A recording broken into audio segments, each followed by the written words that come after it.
got a great track record of what you saw, what it looked like with he and Grubb the last couple of years. I mean, you can't get much better of a recommendation than this. Nick Saban really wanted to hire Ryan Grubb last year, and Ryan Grubb didn't.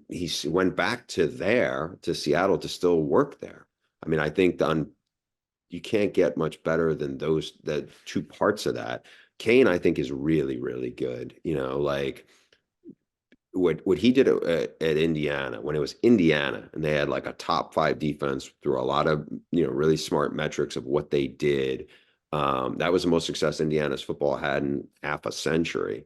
And I think he's grew up in the SEC footprint. I think he is really good at connecting people. I think he's taken a lot from being a head coach. In a lot of ways, he will be the head coach of the defense.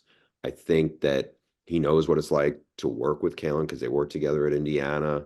I mean, you got a lot of young energy there. I think so far to get the offensive staff. I mean, I know that from having talked to Ryan Grubb before, I know how much when he did interview, he really developed a relationship with Robert Gillespie, the running back house down there. He's obviously, grew up in Mississippi and longtime SEC guy.